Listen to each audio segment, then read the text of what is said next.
Ya,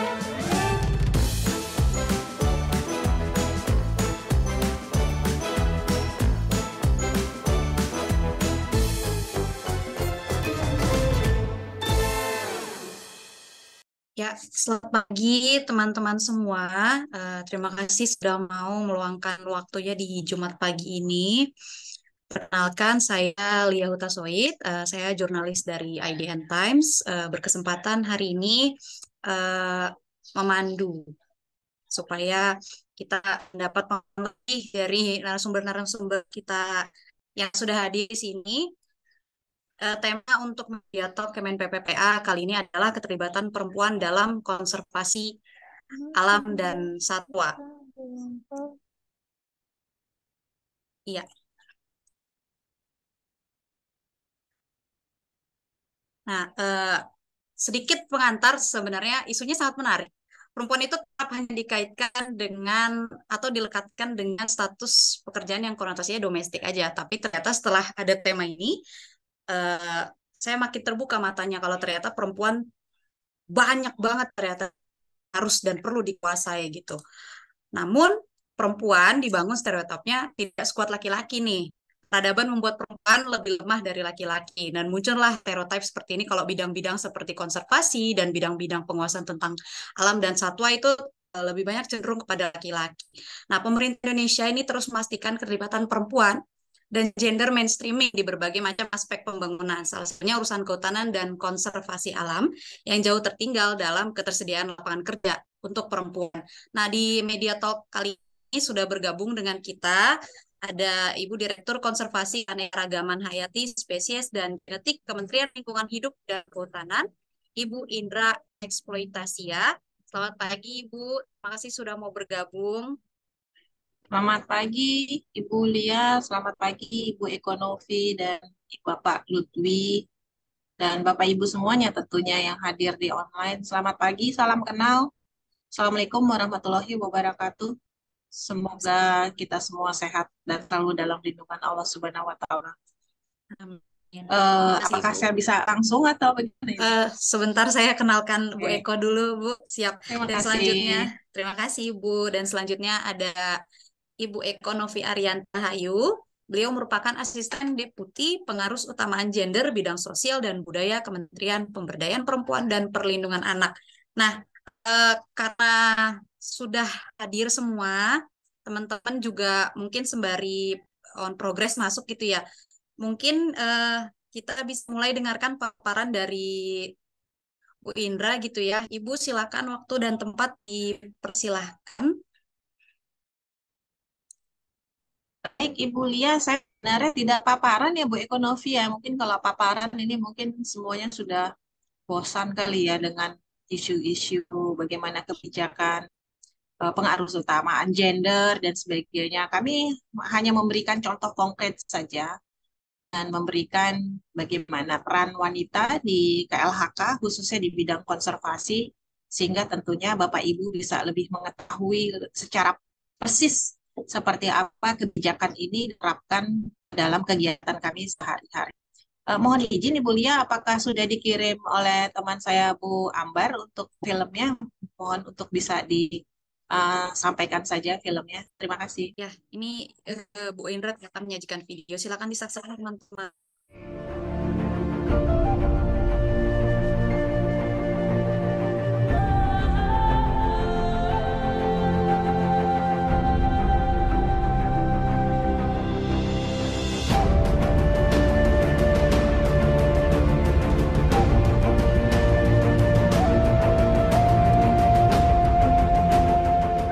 Hari ini kita setiap minggu akan melepas liarkan satwa.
Jelaskan dengan jelas di sini ya.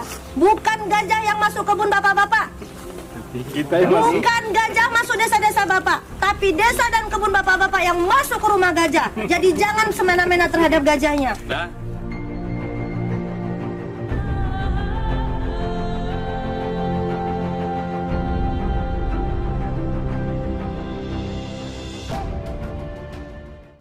Baik, Bapak Ibu semuanya, mungkin itu sekilas dari praktek sehari-hari bagaimana mengakan pengaruh utamaan gender dalam kegiatan konservasi, mulai dari Ibu Menteri, LHK, sampai dengan kami sebagai pembuat kebijakan atau regulator, dan kemudian praktisi, dokter hewan di tingkat lapangan, dan sampai kepada beberapa kepala taman nasional yang diisi oleh wanita, dan ada Taman Nasional Tanjung Puting, ada Kepala Taman Nasional Lorilindu, dan beberapa taman nasional lagi seperti Bukit 30 diisi oleh perempuan-perempuan hebat.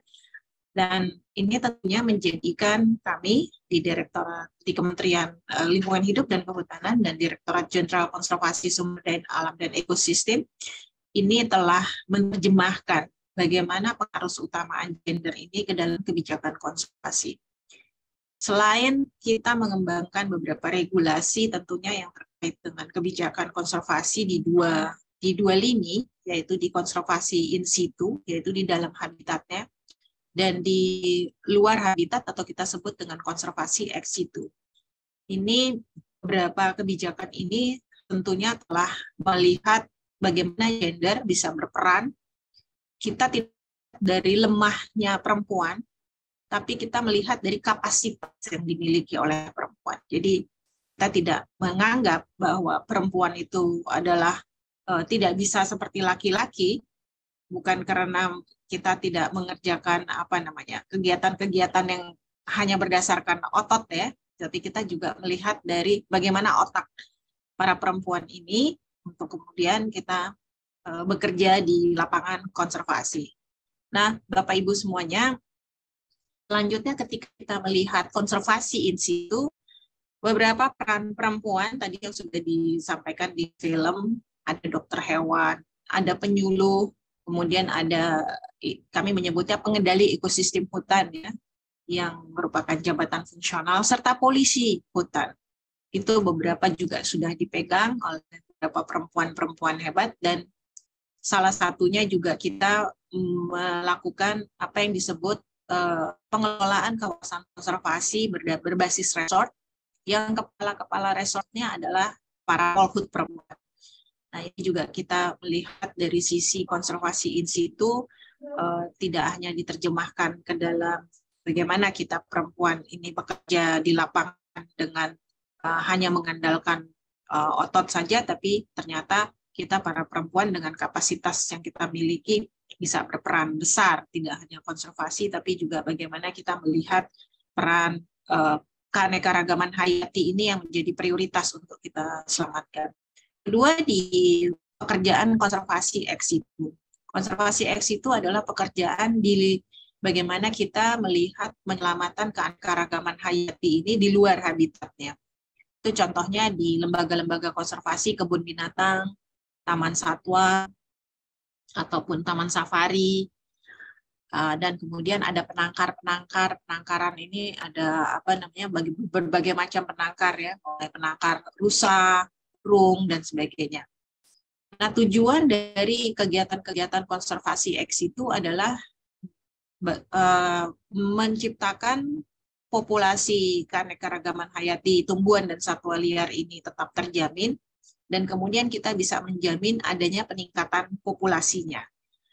Nah, dengan adanya konservasi ex situ, kita mendukung kegiatan-kegiatan di konservasi in situ, atau kita menyebutnya konservasi ex situ link to in situ.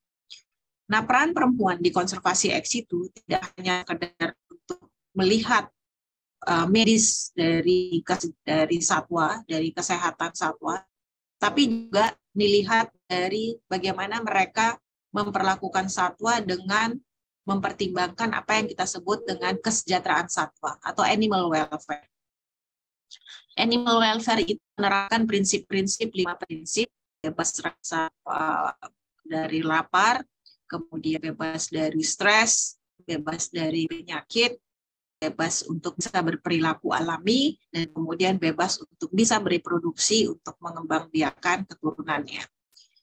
Para animal welfare ini, atau kita sebutnya dengan wildlife officer, wildlife welfare officer, itu adalah mereka-mereka yang bekerja untuk melihat apakah semua satwa-satwa yang berada di luar habitatnya terjamin kesejahteraannya dengan prinsip-prinsip tersebut. Mulai dari fasilitas sarpras, kemudian dari SDM pengelolanya, sampai kepada bagaimana bentuk pendanaan untuk pengelolaan kesejahteraan satwa tersebut. Nah, semua lini ini banyak diisi oleh perempuan, dan kita mempunyai beberapa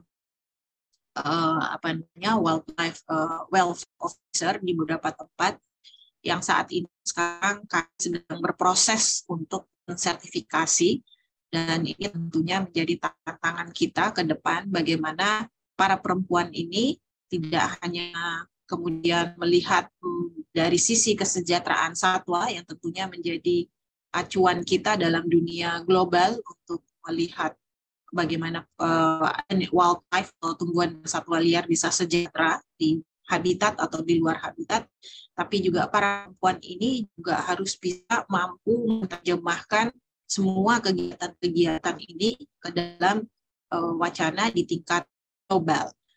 Ini yang menjadi tantangan kita. Nah, selanjutnya itu baru di level tumbuhan dan satwa liar, di level spesies, kita sebutnya di level spesies. Di level sumber daya genetik, kita mencoba untuk mengarusutamakan perempuan ini dengan melihat bagaimana sumber daya genetik yang bernilai komersil tinggi dapat dimanfaatkan untuk kesejahteraan masyarakat. Kita sudah melihat bahwa mbok-mbok jamu ya, Bu Eko ya, nggak pernah ada mas-mas jamu ya.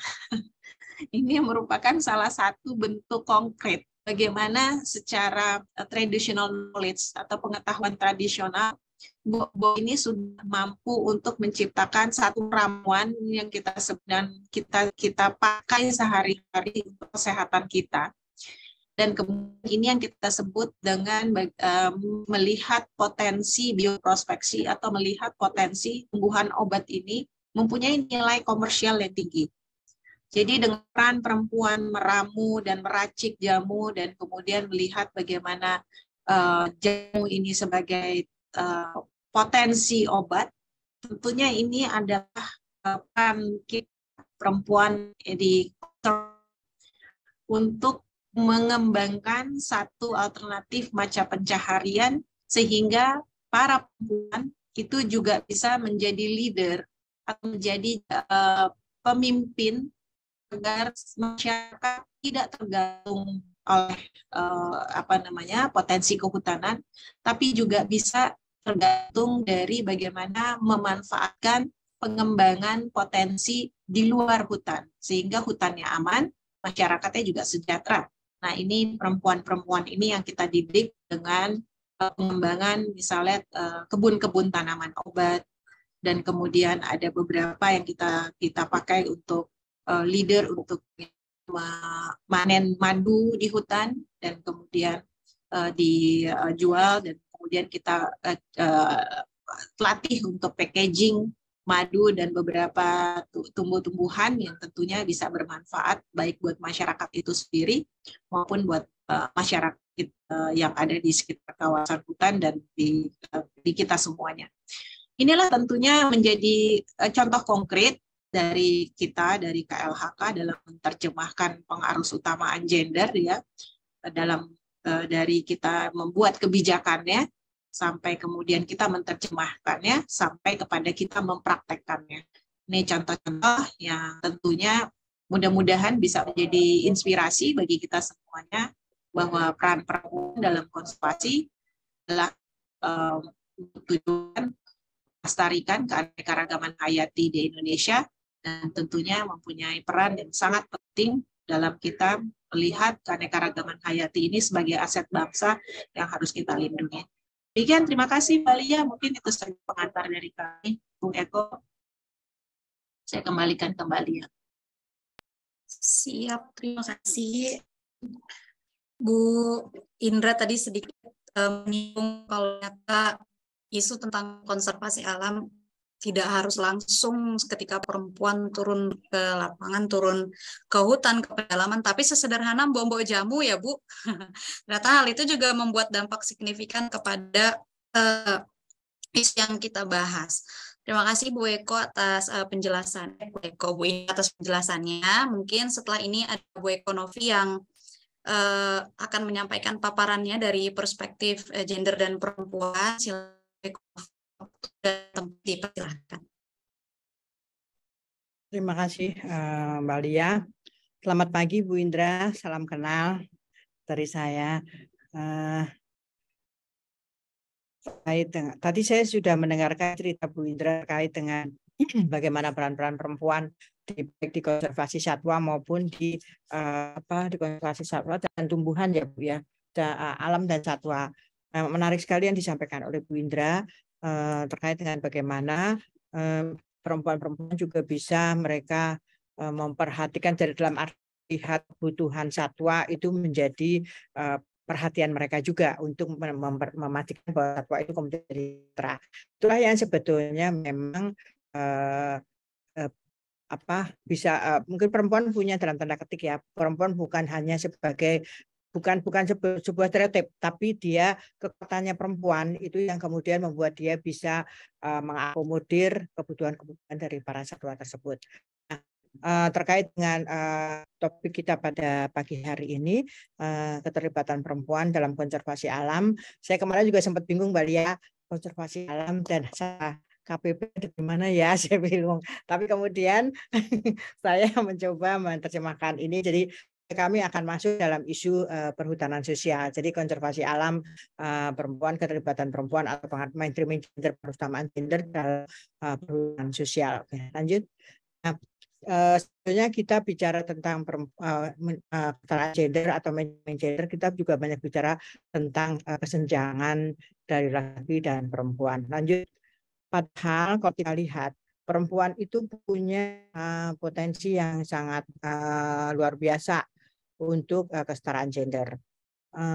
Naik ke atasnya ya, atau boleh saya share screen sendiri ya, izin ya teman-teman humas ya, boleh saya share screen sendiri supaya gampang. Oke, sudah terlihat Mbak Lia paparan saya? Sudah, tapi agak terpotong Ibu layarnya. Iya, ini makanya. Oke, sudah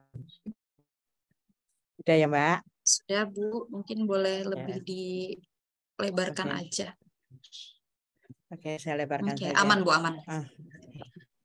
Baik, saya sampaikan kalau kita bicara kesetaraan gender itu artinya bicara tentang ada kesenjangan antara laki dan perempuan dalam berbagai aspek.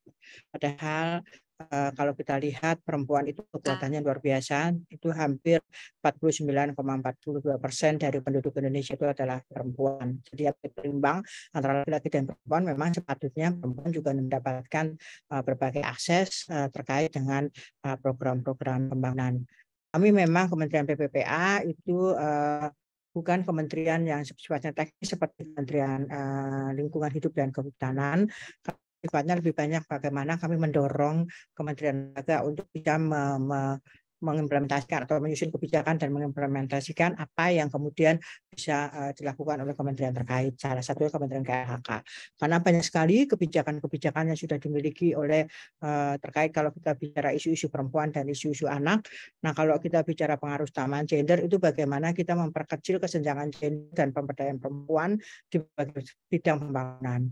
Ada banyak sekali regulasi, ada Impres 9 2000 PUG tentang undang-undang desa, itu juga di dalamnya juga mengatur tentang partisipasi perempuan desa, dan juga kita punya Undang-Undang 23 tahun 2014 yang di dalamnya mengatur bahwa urusan pemberdayaan perempuan dan perlindungan anak itu adalah urusan wajib non layanan dasar, sehingga kemudian itu juga masuk dalam berbagai regulasi termasuk RPJP dan RPJMN maupun SDGs. Nah, Walaupun kita tahu bahwa regulasi sudah ada, kemudian perempuan juga punya kekuatan dan mereka punya potensi, tapi kita masih melihat bahwa banyak sekali diskriminasi gender atau kekerasan dialami oleh perempuan, baik itu di rumah, di ruang publik maupun di tempat kerja. Sehingga karena ada diskriminasi gender ini, maka perempuan masih mengalami berbagai ketertinggalan capaian di beberapa bidang pembangunan. Nah, kenapa kemudian menjadi terjadi? Karena memang selama ini lihat bahwa seluruh kan kalau kita bicara mainstreaming gender, kita bicara ke seluruh sektor.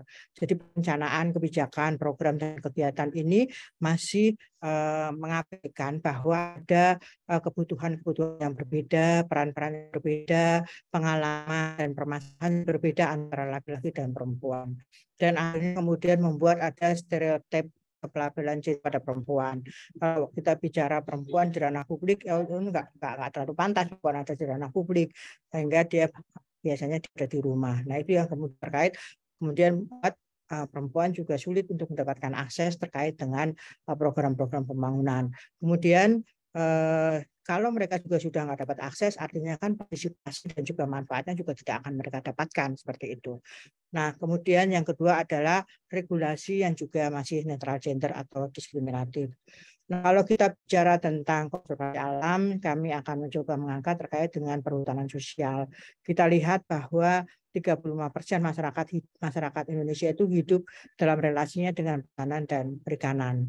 Kemudian 48,8 juta jiwa penduduk Indonesia tinggal di kawasan hutan, di mana 10,2 juta diantaranya hidup di bawah garis kemiskinan. Nah, kemudian masyarakat ini sering dilihat sebagai homogen. Jadi ya udah sama aja kalau kita memberikan program kegiatan, ya udah kita berikan sosialisasinya, udah yang penting kita sosialisasikan, tidak melihat bahwa perempuan juga sulit untuk mengakses informasi tersebut, sehingga aspek-aspek tersebut juga tidak melihat budaya yang ada di mereka, kemudian aspek sosial budaya, kemudian jenis kelaminnya, siapa yang akan menjadi sasaran program dan sebagainya, sehingga kemudian dilihat sebagai masyarakat sebagai entitas yang homogen.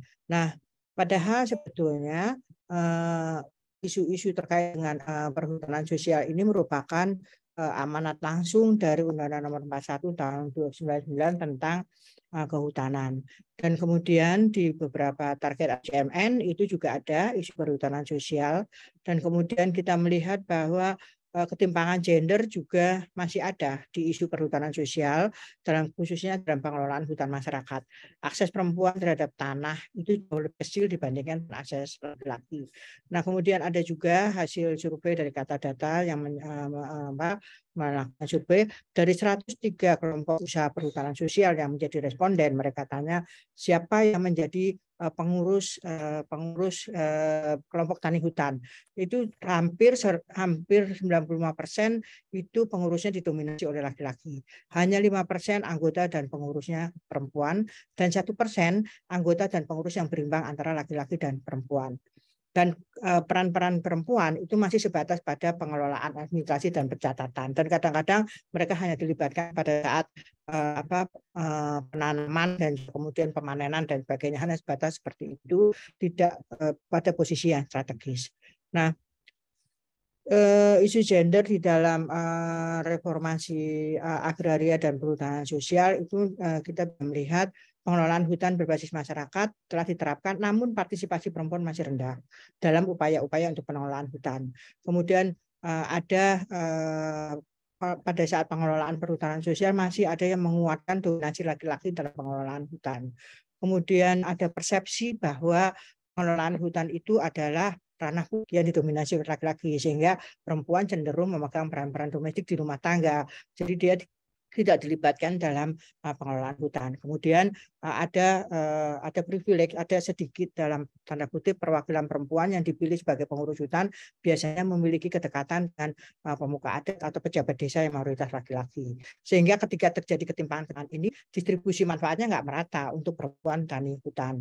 Dan kemudian kadang-kadang prosedur administrasi yang banyak menyita waktu, dan perempuan kan waktunya juga jadi nggak terlalu bisa banyak untuk mereka mengelola ketika mereka jadi kelompok atau anggota untuk mengurus terkait dan tanah dan sebagainya, prosedurnya terlalu kompleks dan banyak menyita waktu, dan akhirnya perempuan menjadi sudahlah nanti saja gitu kan. Itu kemudian mereka juga tidak bisa mengakses untuk kepemilikan tanah dan sebagainya. Belum lagi kita bicara terkait dengan perempuan adat, kemudian yang mengalami beban ganda dalam patriarki adat dan negara. Nah, kondisi-kondisi seperti ini tidak ada kurangnya pelibatan perempuan di dalam isu-isu pengelolaan perhutanan sosial, itu kemudian yang mengakibatkan adanya tingkat partisipasi angkatan kerja perempuan lebih rendah dibandingkan dengan tingkat partisipasi angkatan kerja laki-laki. Karena kadang-kadang kalau perempuan yang bekerja di hutan atau kebun, itu mereka belum dihitung sebagai pekerja, sehingga TPA mereka tidak dihitung di survei yang dilakukan oleh Sakernas. Sehingga kami berupaya mendorong upaya-upaya pengaruh utama gender pada perhutanan sosial agar ada kesempatan-kesempatan perempuan mengakses lapangan pekerjaan. Seperti tadi yang disampaikan Bu Indra tentang ibu-ibu jamu, itu sebetulnya sudah upaya untuk perempuan bisa mengakses lapangan pekerjaan. Nah, strategi pengaruh utamaan gender ini adalah sebuah strategi yang kemudian merupakan strategi nasional yang mengintegrasikan bahwa ada pengalaman, aspirasi, kebutuhan, dan masalah perempuan laki-laki yang berbeda dalam seluruh tahapan kebijakan dan program pembangunan. Sehingga ini kemudian masuk di RPJMN dan sebagai salah satu prinsip yang harus diutamakan di seluruh program pembangunan. Nah, integrasi gender di dalam pengelolaan perhutanan itu sebetulnya sudah banyak dilakukan oleh KLHK. Ada Permen LHK nomor 9 tahun 2021 tentang pengelolaan perhutanan sosial secara eksplisit telah mendukung adanya kesetaraan gender dan pengelolaan perhutanan sosial. Jadi ada pasal 90 pengelolaan hutan desa, hutan kemasyarakatan, hutan tanaman rakyat berhak mendapat perlakuan yang adil atas dasar gender dan bentuk lainnya. Kemudian rencana pengelolaan perhutanan sosial disusun dengan memperhatikan kearifan lokal, potensi hutan, dan aspek pengaruh utamaan gender, serta mempertimbangkan rencana pengelolaan hutan jangka panjang. Kemudian kesetaraan gender menjadi salah satu aspek sosial yang diperhatikan dalam evaluasi kegiatan pengelolaan perhutanan sosial. Nah, ini yang sudah masuk di dalam bagaimana kemudian teman-teman KLHK mengintegrasikan isu-isu gender ini dalam pengelolaan perhutanan. Karena kami memang sifatnya lebih pada mendorong kementerian lembaga untuk mengintegrasikan isu gender ke dalam kebijakan-kebijakan mereka. Nah, integrasi gender itu kita mendorong ada partisipasi yang setara, kemudian antara perempuan dan laki-laki. Ada program-program yang melibatkan perempuan. Jadi perempuan tidak hanya melibatkan di dalam proses penanaman dan sebagainya, tapi dalam pembuatan kebijakan juga perempuan dilibatkan karena konteks di setiap lokasi kan berbeda. Atau pelatihan diberikan itu kan nggak bisa disamakan antara kebutuhan perempuan dan laki-laki. Jadi perempuan hanya bisa, misalnya saya baru bisa jam 4 sore, ya kita yang harus mendekatkan akses itu kepada mereka supaya mereka juga bisa mendapatkan akses untuk pelatihan dan sebagainya. Nah, ini adalah bagaimana mengintegrasikan isu gender dalam perhutanan sosial. Nah, upaya-upaya perempuan itu sebetulnya perempuan itu ingin terlibat dalam setiap keputusan dan kegiatan yang berkaitan dengan kawasan hutan. Keterlibatan perempuan dalam melakukan tata kelola hutan itu juga menjadi sangat penting karena ini upaya-upaya untuk mengurangi dampak dan risiko kerusakan hutan serta kelangkaan pangan. Kemudian bagaimana juga kita berupaya untuk mendorong adanya konsep perlindungan sosial bagi petani, khususnya perempuan, untuk menjamin bahwa mereka mendapatkan akses, kontrol, dan manfaat terhadap kawasan hutan kemasyarakatan yang selama ini mereka kelola. Ini adalah praktek baik yang kami dapatkan dari terkait dengan perhutanan sosial. Jadi ada sebuah yayasan Lestari yang menginisiasi pelibatan perempuan di perhutanan, isu perhutanan sosial di NTT. Nah, mereka mendorong perempuan-perempuan pelopor yang kemudian menanam bambu di rumah mereka masing-masing. Dan mereka ini masih mayoritas adalah ibu rumah tangga. Nah, ini kemudian program ketika diberikan bibit ini kepada perempuan, ternyata perempuan itu mereka punya potensi yang luar biasa dan kemudian membuat bambu ini menjadi tumbuh lebih baik. Nah, saya pernah juga beberapa tahun lalu, kebetulan saya sebetulnya juga pernah di Asdep Gender dalam perhutanan, kehutanan, pertanian dan kelautan bersama-sama dengan teman-teman dari KLHK. Mereka punya semacam kajian singkat. Ketika perempuan diberikan bibit untuk hutan, ternyata perempuan itu juga lebih mampu membuat hutan itu bermanfaat untuk dalam kata kutip keluarga dan komunitasnya.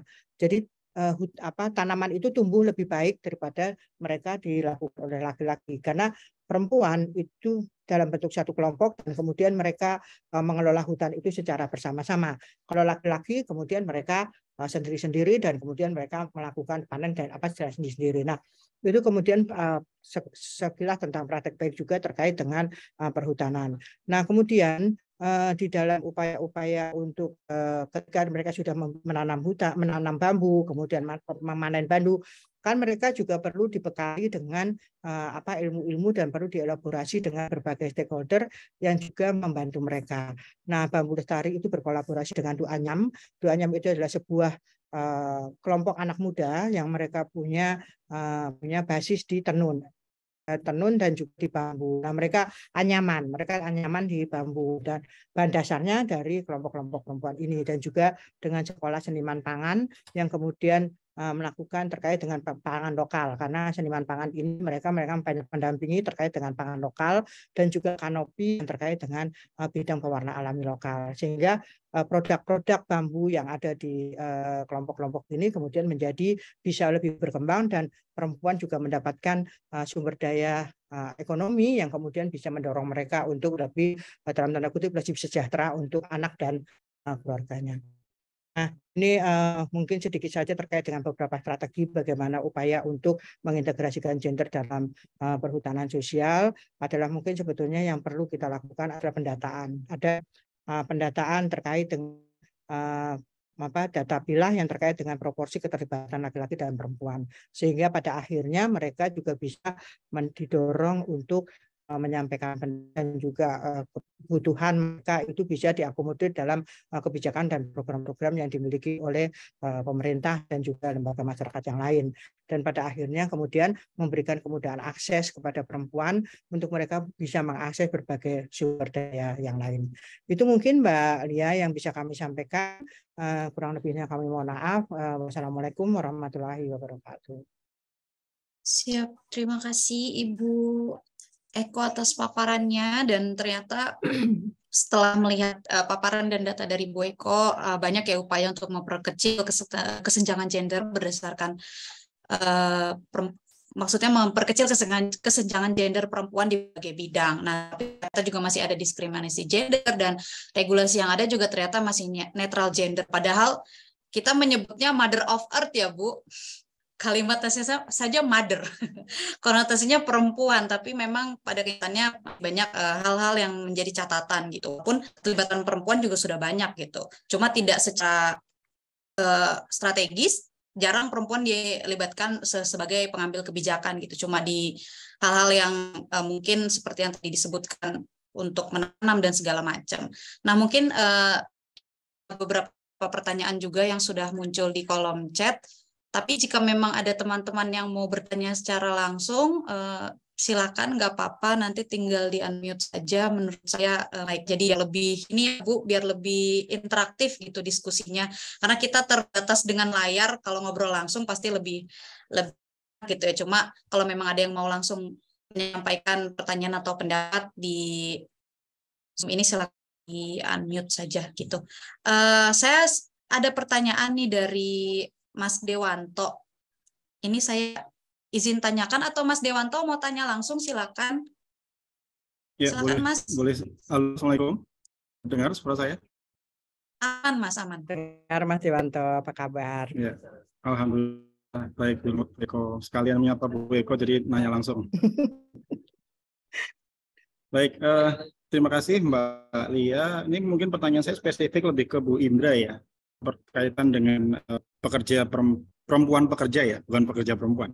Perempuan pekerja di kawasan konservasi.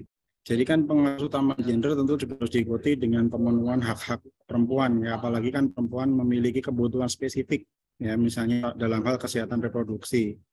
Nah, di kawasan konservasi itu bagaimana perempuan pekerja itu mendapatkan jaminan hak terutama dalam hal saat haid, hamil, dan menyusui. Gitu. Kemudian ya kalau dia hamil, kan tentunya dia harus periksa ke dokternya khusus dia harus SPOG gitu kan. Nah, apakah di kawasan konservasi juga terdapat layanan kesehatan yang memadai untuk kebutuhan perempuan yang spesifik itu gitu. Kalau misalkan memang di kawasan konservasi nggak ada, kan berarti dia harus keluar. Nah, pada saat dia keluar itu siapa yang menanggung biayanya untuk perjalanan keluar kawasan konservasi itu? Apakah ada jaminan juga gitu? Mungkin itu diskusi Ibu Indra. Terima kasih. Baik, terima kasih. Kalau dibilang jaminan kesehatan, kita semua sama. Nggak ada istilah beda laki dan perempuan. Semuanya pakai BPJS kalau sekarang. Kalau dulu kita ada asuransi, ya asuransi yang ditanggung untuk kita ada di pelosok. Saya contoh pribadi, saya 7 tahun di Sangatta namanya, di Taman Nasional Kutai. Jadi dari tahun 92 sampai 93 sampai tahun 2000 sampai 2000 ya 99 itu saya bertugas sebagai koordinator Polhut di situ di Taman Nasional Kutai. Hari-hari saya berpatroli, hari-hari saya memimpin pekerja laki-laki ya Polhut di sini, ada satu tim 10 sampai 15 orang semua laki-laki dan saya sendiri perempuan dan saya sebagai koordinator Polhut tersebut. Dan tidak melihat bahwa saya menstruasi atau apa, mau urinasi, defekasi, ya copot celana aja. Jadi memang tidak ada di hutan, nanti ada WC perempuan atau WC laki, kan. Kita semua sama di hutan. Dan alhamdulillah bahwa semua pekerja-pekerja konservasi ini tidak melihat itu laki, itu perempuan. Kita berjuang di hutan, kita berjuang untuk bisa tergantung patrolinya ya. Terkait dengan patroli pengamanan, kita berjuang bahwa Taman Nasional bebas perambah, bebas illegal logging. Kalau kita berpatroli untuk melakukan inventarisasi potensi, kita berjuang menemukan jejak, kita berjuang untuk bisa menemukan adanya tumbuhan dan satwa yang kita harus inventarisasi dan kita catat sebagai temuan-temuan kita. Jadi tidak ada melihat terkait dengan hal-hal non-teknis ya di luar dari kegiatan-kegiatan tersebut. Dan layanan kesehatan tentunya sama dengan semua yang di pekerja konservasi, puskesmas ada, dan di dalam hutan nggak ada puskesmas soalnya. Jadi ya kalau misalkan layanan kesehatan ya kita harus keluar hutan. Dan kita juga ada puskesmas di Sangatta yang mau terdekat rumah sakit ada di Bontang. Itu dulu belum ada jalan Sangatta Bontang, jadi kita harus naik ke Tinting ya 4 jam dari Sangatta sampai Bontang.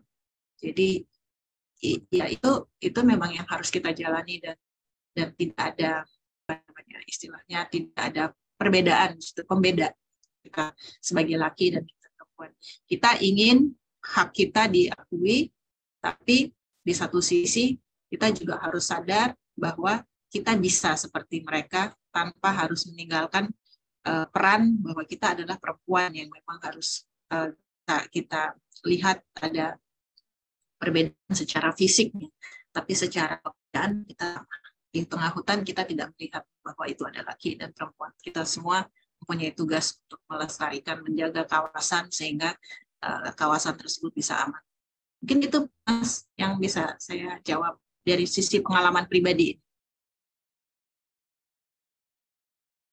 Siap, Mas Dewanto. Apa sudah cukup atau masih ada hal-hal lain yang perlu Baik, terima kasih Bu Indra.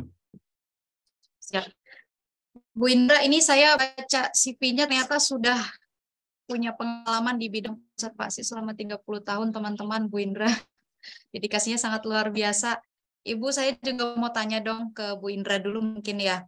Sedikit Ibu terkait dengan keterlibatan Ibu 30 tahun di isu ini.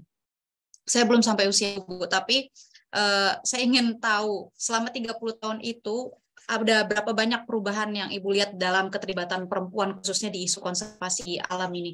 apa memang mengalami peningkatan atau bagaimana, dan mungkin bisa jadi catatan juga untuk Kemen PPPA hal-hal apa saja yang perlu dikolaborasikan ke depannya, karena kan ini kayaknya semakin maju peradaban, makin tahun ke tahun banyak perubahan ya Bu yang terjadi di lapangan ya, biar kita juga tahu nih teman-teman yang memang tidak turun ke lapangan bahwa banyak perubahan yang terjadi begitu Bu. Baik, terima kasih Mbak Lia. Jadi memang dulu dengan sekarang memang perempuan sekarang jauh lebih banyak ya, atau mungkin karena mereka sekolahnya sekarang perempuan juga. Seperti contohnya saya dokter hewan.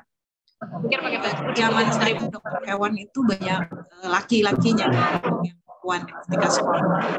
Sekarang ini justru kebalik, lebih banyak perempuannya yang sekolah di dokter hewan ketimbang laki-laki. Ini salah satu mengapa sekarang ini lebih banyak keterlibatan perempuan di dalam pekerjaan-pekerjaan konservasi. Kalau saya melihatnya seperti itu. Dokter-dokter hewan lebih banyak perempuan daripada laki-lakinya. Dan mereka juga berada di hutan-hutan ya, dan sama dengan justru lebih banyak dokter hewan laki-lakinya yang ada di konservasi ex situ-nya, malah yang ada di luar habitat. Justru yang perempuan-perempuan ini justru banyak di konservasi in situ. Dan saya juga bergerak di penegakan hukum. Saya dulu satu-satunya perempuan yang mengikuti penyidik untuk perwira ya, artinya untuk yang penyidik perempuan yang untuk perwira itu satu perempuan. Tapi setelah itu banyak yang mengikuti pelatihan untuk penyidik perempuan. Demikian juga untuk dulu zamannya saya juga masih satu-satunya perempuan yang ikut pelatihan intelijen misalnya seperti itu. Tapi sekarang lebih banyak perempuan yang diberi peran untuk bidang intelijen, karena menurut kami karena peran perempuan ini bisa kemana-mana. Karena dia tidak hanya bergerak di di pergerakan, kalau intelijen pergerakannya tidak hanya di komunitas laki-laki, bisa laki-laki, tapi juga dia masuk di komunitas perempuan, sehingga ini menjadi salah satu alasan ya kita merekrut banyak perempuan kegiatan-kegiatan di bidang penegakan hukum. Dan analisanya perempuan ini jauh lebih kalau menurut saya ya Bu Ekonomi, bukan saya bangga dengan perempuan ya, tapi mereka melihatnya dari sudut pandang yang banyak. Mereka karena terlahir multitasking ya. Kalau dulu zamannya kita lihat sejarahnya laki dan perempuan ya, Mbak Lia ya, yang namanya Mars dan Venus ya. Mars itu memang diciptakannya adalah memang dilahirkannya dengan peran laki-laki, misalnya dari zaman dahulu sejarahnya adalah untuk berburu. Berburu itu satu fokusnya untuk mencapai target, mendapatkan makanan mereka pasang posisi untuk bisa mendapatkan satu target satwa atau hewan yang kemudian ditembak dan dijadikan makanan untuk keperluan rumah tangga. Tapi kalau perempuan di dalam rumah itu bisa mengerjakan berbagai hal. Kalau Venus itu bisa mengerjakan ngepel, nyapu, nyuci, dan sebagainya. Jadi kita memang terbiasa dengan pekerjaan-pekerjaan yang multitasking.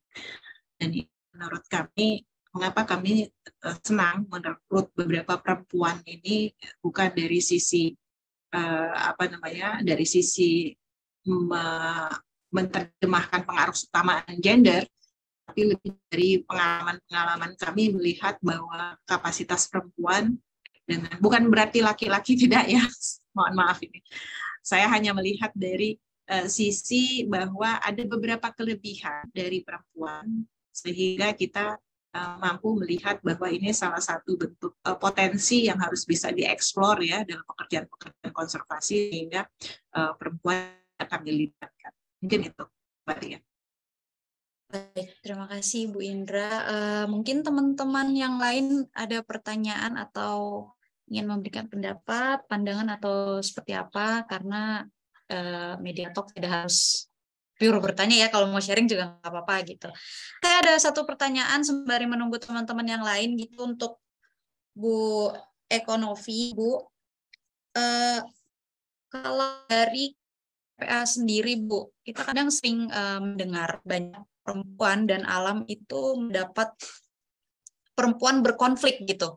Perempuan berkonflik saat membahas isu tentang hutan, tentang alam, dan sebagainya, terlebih di daerah-daerah gitu ya, Bu. Kalau dari Kemen PPA sendiri melihat hal seperti ini, hal apa sih Bu yang sebenarnya harus dilakukan gitu, mengingat perempuan juga banyak terlibat di isu ini, tapi keamanan dan kesejahteraannya juga patut untuk diperjuangkan dan dipertanyakan gitu, Bu.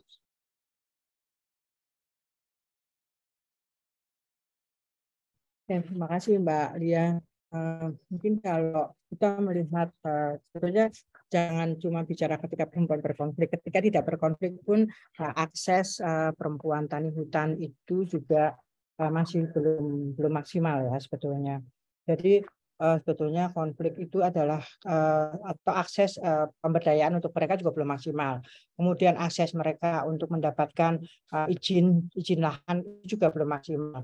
Nah itulah yang memang perlu kita tingkatkan supaya perempuan juga punya partisipasi penuh dalam pengelolaan dan pemanfaatan kawasan hutan. Kemarin kami sempat diskusi dengan Asia Foundation dan juga Pupuk Jatim terkait dengan perhutanan sosial ini, bagaimana mereka melihat perempuan tanah hutan ini belum banyak mendapatkan akses terhadap sumber daya. Jadi misalnya mereka diberdayakan misalnya seperti tadi disampaikan Bu Indra terkait dengan usaha budidaya madu misal. Tetapi mereka hanya sebagai pelaksana atau sebagai pekerja. Nah, seharusnya kalau mereka ingin mendapatkan akses yang lebih terhadap misalnya madu keluar, diekspor dan sebagainya, ini mereka bisa masuk dalam sebuah kelembagaan. Nah, upaya perempuan untuk masuk ke dalam untuk kelembagaan ini agak susah karena mereka juga nggak ngerti cara mereka melakukannya seperti bagaimana. Nah ini yang perlu kita bantu untuk mendorong mereka bisa masuk dalam kelembagaan dan kemudian mereka juga diperhatikan suaranya di dalam kelembagaan tersebut. Jadi kalau mereka masuk sebagai kelompok usaha tani hutan misalnya, nah, itu harus juga mereka misalnya walaupun mereka sebagai anggota, mereka juga harus didengarkan suaranya. Karena kebutuhannya si perempuan kan berbeda dengan laki-laki, gitu kan. Atau mereka juga berapa banyak sih perempuan tani hutan yang masuk dalam kepengurusan kelompok usaha tani hutan. Nah, ini menjadi PR kami yang mendorong Kementerian Lembaga juga pemerintah daerah untuk bisa membantu perempuan-perempuan ini mereka berani bersuara atau mereka menyampaikan aspirasinya dalam bentuk-bentuk untuk masuk dalam kelembagaan dan juga berbagai proses pembangunan. Tadi sudah saya sampaikan bahwa ada satu contoh yang memang baik di Nusa Tenggara Timur. Jadi ketika perempuan itu sendiri, mereka kan tidak bisa. Selesai mereka menanam bambu, apa yang harus mereka lakukan? Kan gitu kan. Mereka sudah memanen bambu, apa yang harus mereka lakukan? Nah, mereka juga didukung oleh misalnya Duanyam, didukung oleh Yayasan Bambu Lestari dan juga stakeholder lain, sebenarnya dalam tanda kutip memampukan mereka sehingga produksi bambunya itu menjadi lebih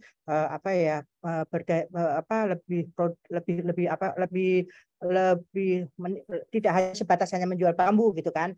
Jadi mereka ada di Anyam dan kemudian lebih meningkatkan nilai tambah penghasilan mereka untuk bawah daripada mereka hanya menjual bambu mentah. Nah, itu kan sebetulnya upaya-upaya yang bisa kita elaborasikan bersama. Nah, Kementerian PPPA memang salah satu tugasnya adalah seperti itu, Mbak. Jadi kami kebetulan kami kan bukan kementerian teknis sehingga kami mendorong berbagai stakeholder untuk mendukung mereka. Dan kemarin memang saya dengan Pupuk dan juga Asia Foundation kami mendapatkan cerita dari perempuan-perempuan tani hutan yang cukup tangguh dan memang mereka juga menyampaikan, Bu, kami ini dalam tanda kutip suara kami ini belum dilihat di dalam proses-proses program yang dilakukan oleh dinas-dinas yang ada di daerah mereka. Itu sebetulnya. Nah, inilah yang perlu kita bangun bersama supaya kemudian perempuan-perempuan tani hutan ini menjadi lebih berdaya dalam tanda kutip dari segala akses dan bisa mengakses segala sesuatu. Itu sih Mbak Lia. Kalau konflik memang sebagian kecil ya kita konflik, tapi seberapa banyak kita membantu mereka yang dalam konteks pemberdayaan untuk perhutanan sosial, Mbak Lia.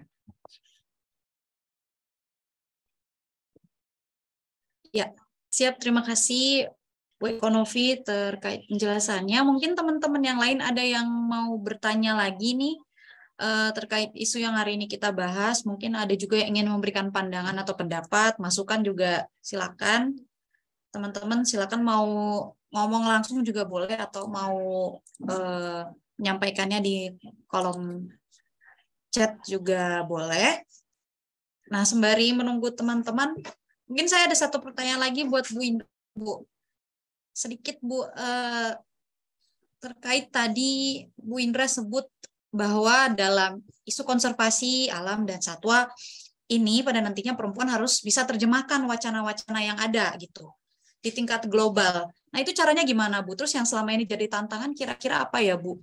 Supaya ke depannya hal-hal ini, hal-hal yang terjadi di lapangan dapat diterjemahkan lagi untuk menjadi sesuatu yang berdampak di tingkat global begitu, Bu.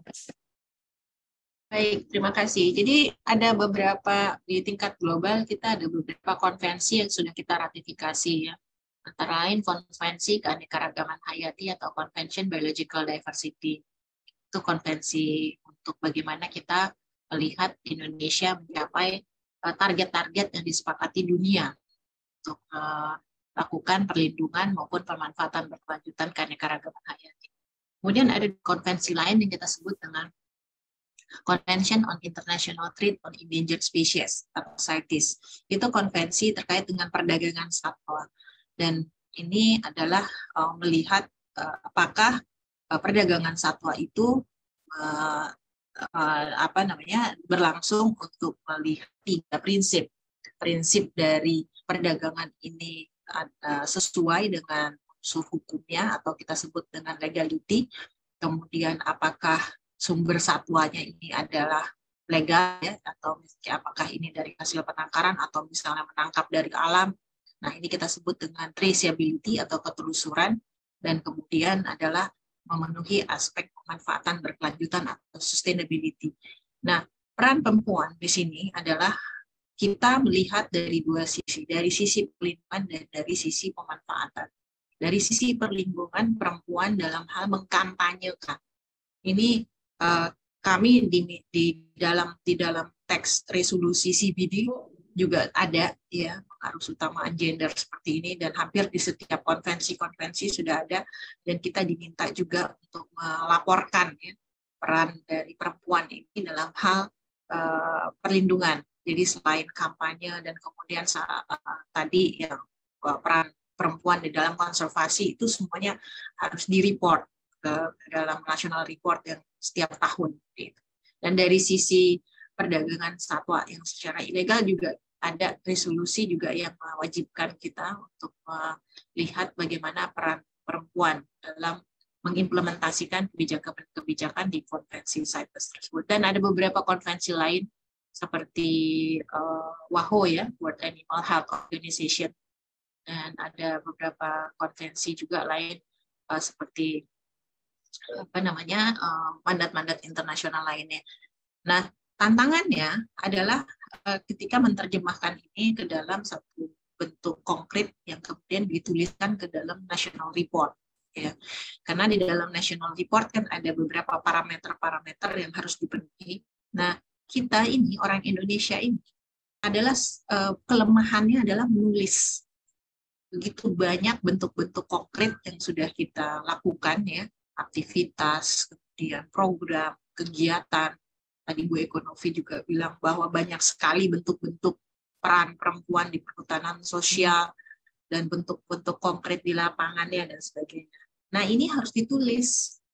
Nah, yang penulisan ini yang harus perlu ditingkatkan kapasitasnya ya. Tidak hanya untuk perempuan sih, untuk para lelaki juga harus ditingkatkan penulisan untuk supaya ini terpublikasi.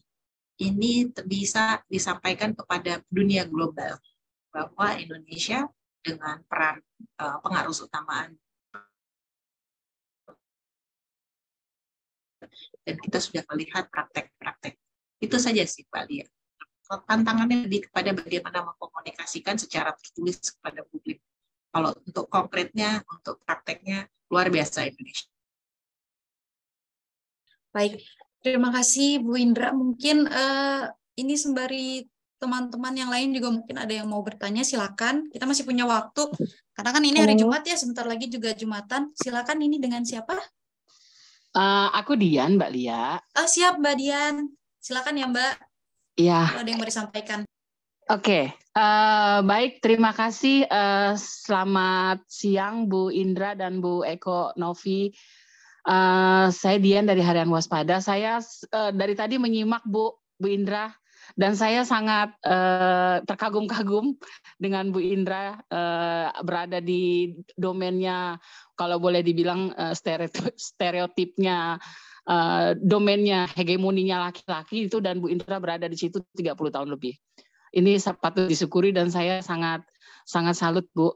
Tapi oke, kabar baiknya Ibu udah sebut tadi bahwa ada perkembangan beberapa tahun belakangan bahwa perempuan sudah lebih banyak berkiprah di situ, terutama di level yang manajerial ya Bu ya, mungkin yang seperti dokter hewan. Dan tapi kita tahu juga bahwa seperti yang tadi dipaparkan Bu Eko, bahwa banyak juga pekerja-pekerja di level bawah itu yang masih berlalu maksimal perannya, dan bahkan mungkin masih banyak yang terintimidasi, terlibat dalam konflik-konflik hutan dan sebagainya yang memang domainnya gitu Bu, laki-laki.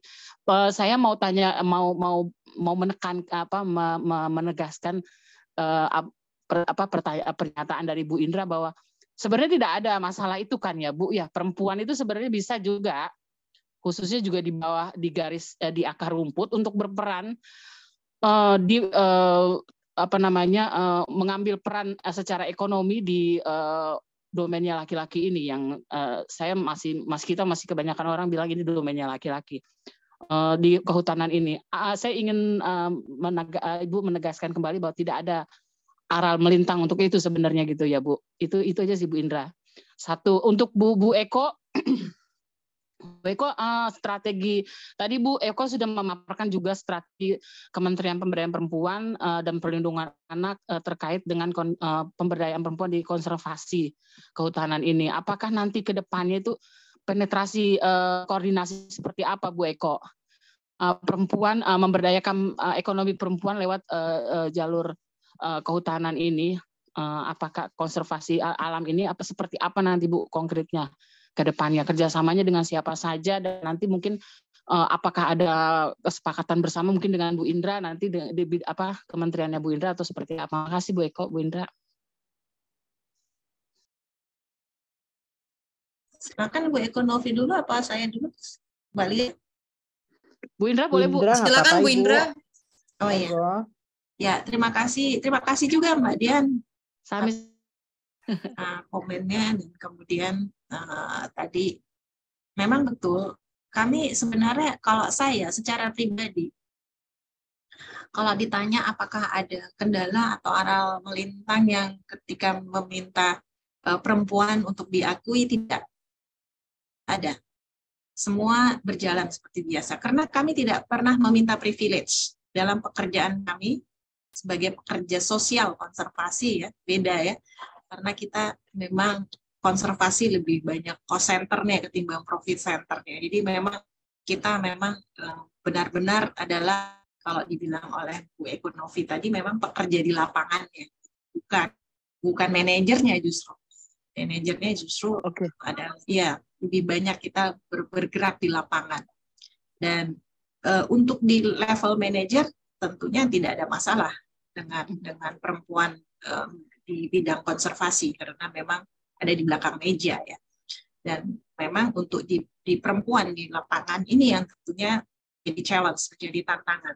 Tapi karena kita tidak pernah meminta privilege, ya, jadi apa adanya gitu ya, sama di WC yang sama untuk urinasi, defekasi, dan tidak meminta privilege tadi yang seperti yang tadi disampaikan pertanyaan, apakah harus ada layanan kesehatan khusus dan sebagainya, itu membuat kita juga menjadi lebih diterima oleh para pekerja sosial konservasi yang mayoritasnya adalah laki-laki.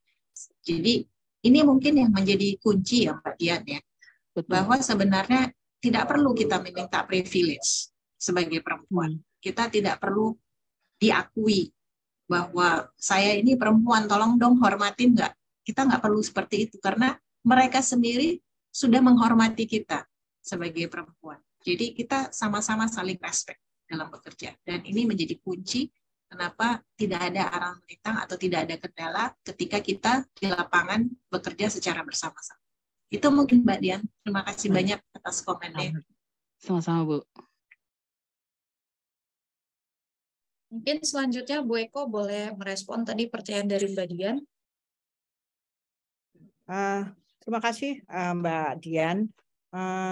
Baik, untuk terkait dengan strategi pemberdayaan perempuan di konservasi, sebetulnya kami kan saya kebetulan Deputi Kesetaraan Gender itu tugasnya adalah mengintegrasikan atau mainstreaming isu gender ke seluruh sektor.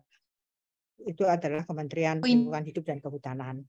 Itu menjadi tugas kami untuk memastikan bahwa program-program dan kegiatan yang dimiliki oleh Kementerian Kehutanan itu memiliki perspektif gender atau mempertimbangkan ada kebutuhan yang berbeda antara laki-laki dan perempuan. Jadi tidak bisa kita samakan. Kebijakan itu tidak kita samakan untuk laki-laki dan perempuan itu sama. Termasuk juga untuk pemberdayaan ekonomi bagi perempuan di konservasi alam. Nah, memang kami mencoba untuk masuk dalam misalnya salah satu dirjen atau direktorat yang terkait dengan terkait dengan pemberdayaan perempuan tani hutan misal, atau perhutanan sosial.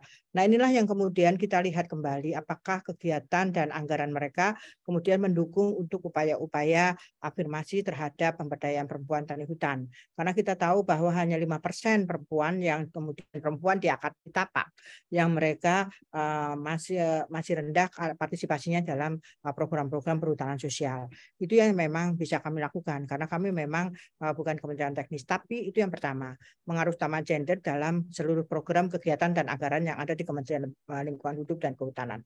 Kemudian yang kedua, sebetulnya kami juga tidak menutup kemungkinan bahwa kami juga bisa melakukan kegiatan afirmasi dalam bentuk modeling. Kalau kami di Kementerian PPPA kan tidak bisa langsung, tapi kami dalam bentuk model. Jadi kami bisa bersama-sama, memang sudah ada kemarin diskusi-diskusi bagaimana kami nanti dengan Kementerian Kehutanan dan juga dengan salah satu NGO jadi Asia Foundation dan juga Pupuk Jatim untuk upaya-upaya pemberdayaan perempuan di perhutanan sosial. Kenapa kemudian kami mengintegrasikan ini di NGO yang memang sudah ada? Karena mereka sudah punya modalitasnya. Jadi mereka sudah punya resources-nya sehingga kemudian dari resources yang sudah ada inilah yang kemudian kami kembangkan untuk bisa kami jadikan modeling bersama antara Kementerian Lingkungan Hidup misalnya dengan kami dan juga NGO yang terkait. Karena kita bicara tidak bisa hanya dari perspektifnya kementerian lembaga atau pemerintah daerah saja. Jadi NGO maupun lokal itu perlu kita pertimbangkan termasuk dunia usaha. Misalnya dia yang juga terkait dengan konservasi alam di misalnya dunia usaha terkait dengan konservasi alam itu nanti dia juga bisa kita libatkan dalam proses-proses model ini. Jadi ini yang bisa kami lakukan. Kami akan bersinergi dengan KLHK dari aspek pengarusutamaan gendernya dan juga kemudian kita bisa bersama-sama mengelaborasi terkait dengan modeling untuk pemberdayaan perempuan di kawasan perhutanan sosial. Itu sih mungkin Mbak Dian.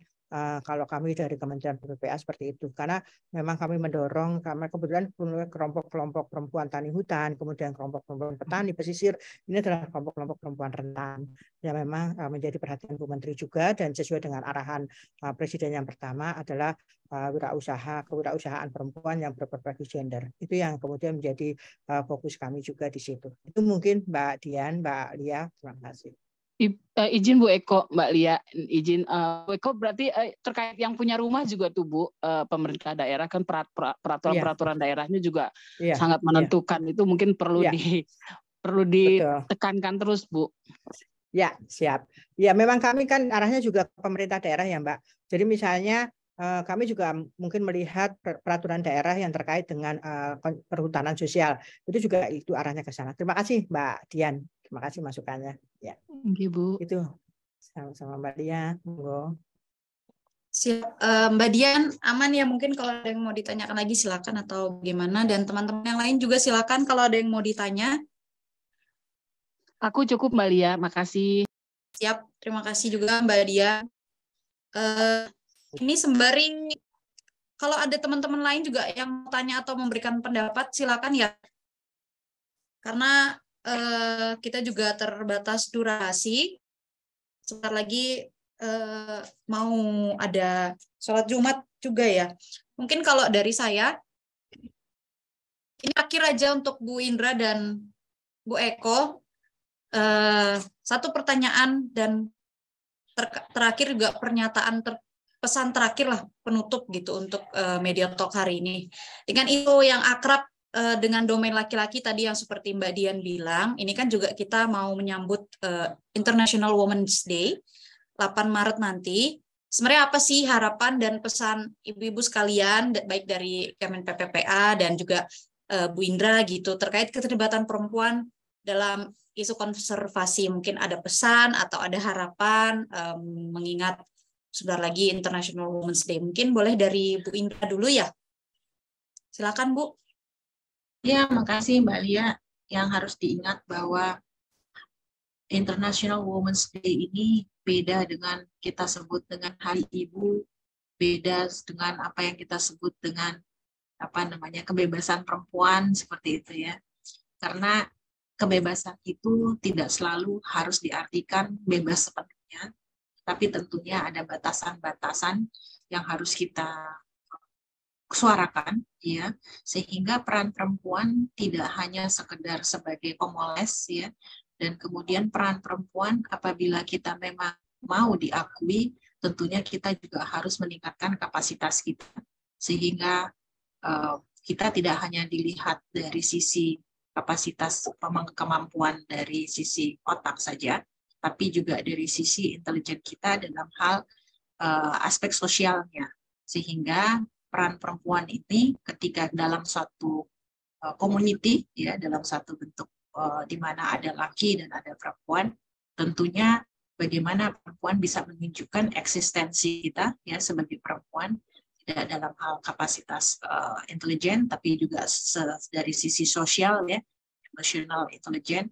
Dan tentunya ini menjadi salah satu harapan kita bahwa perempuan-perempuan Indonesia adalah perempuan-perempuan yang bermartabat, perempuan-perempuan yang memang mempunyai diakui bahwa mereka sebagai perempuan yang memang hebat, bahwa mereka tidak diberi privilege pun mereka mampu untuk menunjukkan kemampuannya. Jadi kita tidak bisa mendinai ya atau menyangkal bahwa kita lahir perempuan dan ini tentunya tidak bisa disamakan dengan laki-laki. Tapi dari sisi peran kita bisa membuktikan bahwa kita mampu untuk mengisi peran yang tentunya tidak hanya didominasi oleh laki-laki tapi juga perempuan bisa untuk mengisi peran dimanapun didominasi perempuan ataupun didominasi laki-laki. Demikian juga mungkin laki-laki untuk bisa diharapkan juga tidak hanya terpaku pada dunia perempuan laki-laki ya. Nah, misalnya aja salon-salon juga banyak diisi dengan pekerja laki-laki. Jadi menurut saya kita harus balance, kita harus seimbang dalam berkehidupan. Tidak hanya melihat dari sisi perempuan atau sisi laki, tapi bagaimana peran kita untuk mengisi hidup kita. Mungkin itu saja, Mbak Lia. Terima kasih banyak atas kesempatannya. Terima kasih. Siap. Terima kasih, Bu Indra. Mungkin terakhir dari Bu Eko Novi. Terima kasih, Mbak Lia. Mungkin terakhir dari saya itu adalah kita sebetulnya ketika kita mengintegrasikan perspektif gender ke semua sektor adalah kita melihat bahwa ada kebutuhan dan juga pengalaman yang berbeda antara perempuan dan laki-laki. Sehingga kita perlu melakukan upaya-upaya untuk adanya perubahan-perubahan struktural, tidak juga selain di kebijakan, juga perlu memastikan terjadinya perubahan kesadaran di tingkat masyarakat. Karena masih ada stereotip-stereotip yang membangun dalam tanda kutip bahwa perempuan hanya bisa di rumah di masyarakat. Sehingga upaya-upaya perubahan itu juga perlu dilakukan di tingkat masyarakat. Pelibatan perempuan secara formal dalam perhutanan sosial itu perlu diperhatikan dan perlu dipastikan agar upayanya itu akan ke arah pemberdayaan. Artinya partisipasi perempuan dalam tata kelola hutan itu tidak hanya terkait dengan penguatan ekonomi, tetapi bagaimana transformasi sosial kelompok-kelompok perempuan itu yang mereka mengangkut pada penguatan-penguatan perempuan. Mereka terkait dengan sosial, politik, dan budaya, sehingga pada akhirnya mereka bisa menyuarakan kebutuhan dan menyuarakan kepentingan mereka di berbagai sektor, sehingga kemudian transformasi sosial itu dan menjadi karena menjadi ada di komunitas mereka, sehingga kita bisa memastikan bahwa partisipasi perempuan tersebut bisa menyokong keberlangsungan lingkungan, komunitas, dan keluarga mereka. Itu sih Mbak Lia yang dapat kami sampaikan. Terima kasih. Baik, terima kasih kepada Bu Eko Novi, Bu Indra. Terima kasih banyak telah berkenan membagikan perspektifnya di Media Talk Kemen PPA kali ini dengan tema keterlibatan perempuan dalam konservasi alam dan satwa. Luar biasa sekali pemaparannya, diskusinya, penyampaian pendapat juga dari teman-teman. Jadi Media Talk-nya tidak hanya sekedar tanya jawab ya, tapi diskusi untuk saling membagikan pandangan dan perspektif masing-masing, baik dari teman-teman media dan ibu-ibu sekalian. Terima kasih banyak Bu Indra, Bu Eko sudah berkenan hadir. Mohon maaf jika saya ada salah kata atau salah apapun. Mohon maaf. Semoga sehat selalu teman-teman media semuanya. Juga saya mohon maaf jika ada salah. Nanti kita bertemu lagi di Media Talk PPPA selanjutnya. Salam sehat, ibu-ibu dan teman-teman sekalian. Terima kasih. Terima kasih Mbak Lia, Ibu Eko Novi, terima kasih banyak atas undangannya dan Bapak Ibu semuanya. Terima kasih. Bu Indra, makasih Bu Eko. Main sama-sama saya ke hutan. Siap Bu Indra. Terima kasih. Assalamualaikum. Sama.